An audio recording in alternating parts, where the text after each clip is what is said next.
So now, after we've discussed, some EVs, some off-roading things, now we just need a place to plug all that stuff in, right?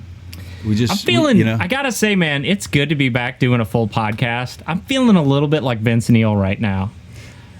You get that reference? I do, yes. So Vince Neil, let me just for those of you youngsters watching, Vince Neil was in a famous band called Motley Crue. Have you heard of Motley Crue? They're huge. They were huge. He lives not far from us. He lives out towards Mr. Jade. I don't want to give out his address, although it's the gates say MC on them, so I'm not sure how secretive he wants to be.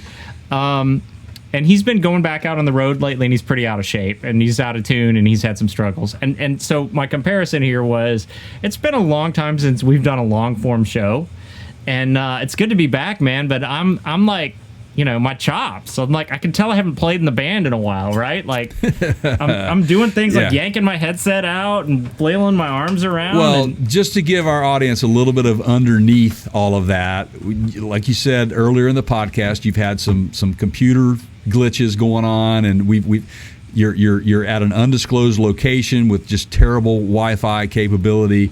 I mean, all that stuff is Sideshot needs one of those rock star fans on the stage. He's over here like fanning himself. Right. Well, we're going to get you off stage here in a minute, man. We'll put you out the door. So, and we'll do it in fashion. So, but to wrap this all up, I just think in a nutshell, man, we continue to have people say that electric vehicles are not going to make it. We don't have the infrastructure. I can do it. I got it. Because we read your comments. Hey, man, this is a fad, man. This is going nowhere. You wasting your time. What do you do to that, man? I don't know. This is just, well, it seems like a long shot to me. I mean, this is just kind of a trend. Like, you just wait. There's no way they're going to be able to support. I mean, come on, man. Where are you going to plug all these things in? How am I doing? You're doing great, man. I think that is absolutely perfect. And Jay and I are not. This is not an EV channel. We are not. We're not pro EV. We're not anti EV. We are fans of things with wheels. Yep. Especially things that go fast with wheels. Right. And we are automotive industry people, and so it would be foolish of us to not pay attention to it, because we have seen that it is more than a fad. Well, not only that, we have colleagues in the automotive industry that have been in the industry for a long time, and that's their livelihood. And there's a lot of fear that these electric vehicles are going to take jobs away, and it's just not the case. When one door closes, another one opens, and that's really how you have to look at this, because the rebuilding of engines, so production engine rebuilding is not going to be going away for a while. What you're seeing is a transition from that to the electric vehicle world, but it's going to take some time.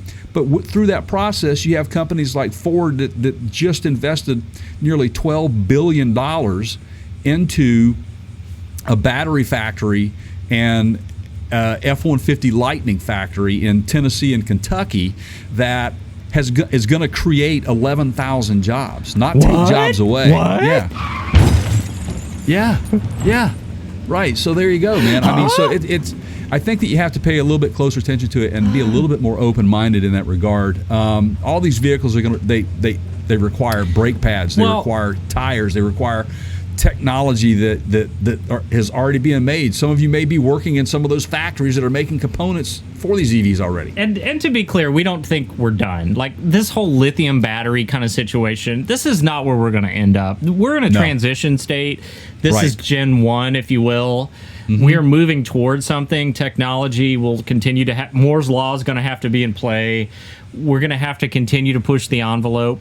I would not want us to stop here, because it's not, these lithium batteries are not a great long-term solution. So, yeah, I mean, we're not done yet, right? But we are using what we've learned to improve and push the envelope. That is correct, and it's changing so quickly. Just every year it changes and new technology comes about. But what's important here is the active cooperation at the state level in a lot of regions where they realize that the changes to infrastructure need to be made now. And what I'm saying is just like Oregon, California, and Washington State, the entire West Coast formed a coalition for basically a way to build a charging station system, the infrastructure, so that you can easily charge your electric vehicle up. Now, there's two things you get from that. First, that electric car, your everyday usage, you're going to have the ability to travel interstate from one state to the other without any problem. You'll be able to plug in somewhere and get charged up. But what they're really looking at is at the commercial level. So being able to charge commercial electric vehicles is huge. So in a roundabout way to get there, what I'm saying is we have learned that there are several states in the Midwest where the governors have gotten together to form a coalition. Basically, it's an EV charging network plan. And can I read the states? I got them. Go for it. Go for it. It's Illinois, Indiana, Michigan, Minnesota, and Wisconsin.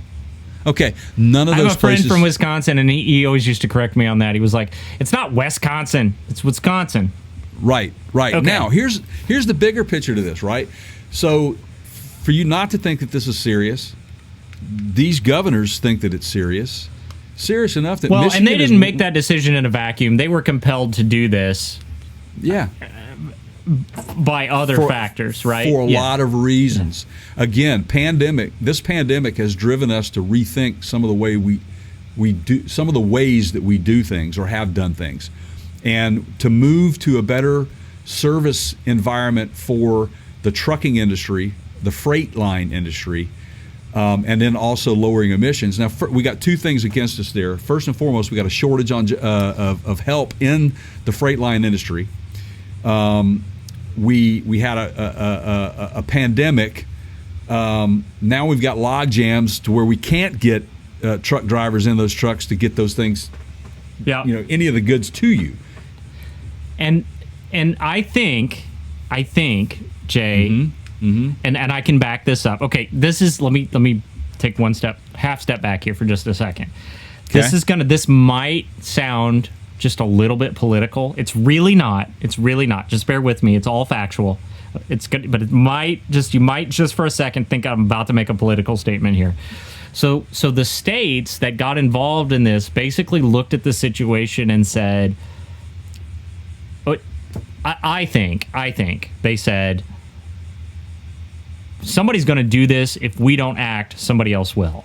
Right. We are leaving money on the table by not being the providers of these charging stations, because the states looked at it and said, this is revenue dollars that we are leaving on the table. And I'm telling you that factually because one of these states, I forget which one specifically, was state funded.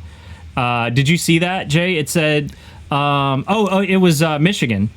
State funded EV charging network. Now, this is kind of like, remember, we're broadcasting from an undisclosed location today, and they have these rules as we get buzz bombed here by an insect. They have these rules here that you can't ride electric scooters, that you can't ride, go-karts, anything like that, unless it's a licensed vehicle. But you can sign up for Segway tours here that they provide. So as long as they're making money on it, it's okay.